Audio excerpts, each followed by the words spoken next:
గర్భం ప్రారంభపు పాఠశాల అని తెలిపెను దేవుడు ఎప్పుడో.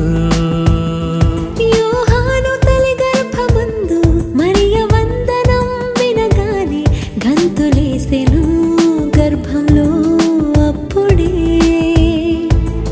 గర్భంలోనే గుర్తించిన దేవుని కుమారుడు యేసు కంటే ముందుగా వచ్చినాడితడు. గర్భంలోనే గుర్తించిన దేవుని కుమారుడు యేసు కంటే ముందుగా వచ్చినాడితడు. లోకంతో పని ఎందుకు తనకు, దేవుని పనులే ముఖ్యం తనకు. క్రీస్తు సువార్తను స్థిరపరచుటకు పరలోకం కొరకు. లోకంతో పని ఎందుకు తనకు, దేవుని పనులే ముఖ్యం తనకు. క్రీస్తు సువార్తను స్థిరపరచుటకు పరలోకం కొరకు.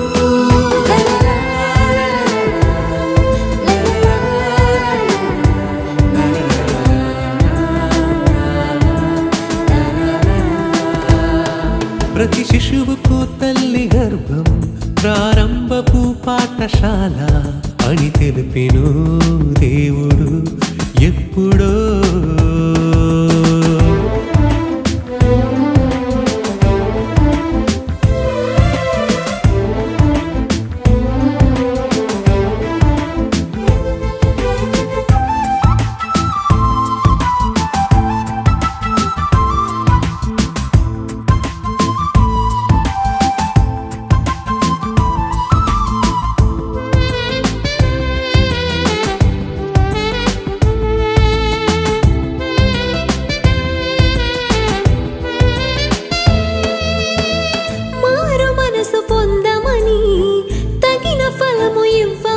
బాప్తిస్మమే ఇచ్చిన యోహాను ఇతడే. అరణ్యంలో కేకలు వేయు యోహానొక శబ్దమని ముందుగా యెషయా ప్రవచించిన వాడితడే.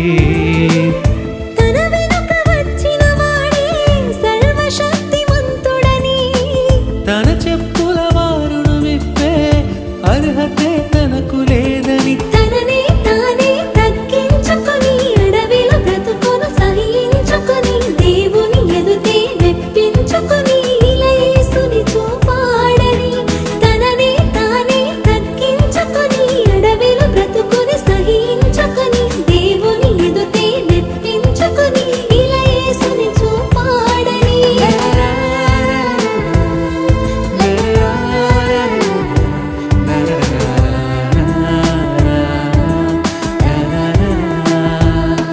ప్రతి శిశువుకు తల్లి గర్భం ప్రారంభపు పాఠశాల అని తెలిపెను దేవుడు ఎప్పుడో.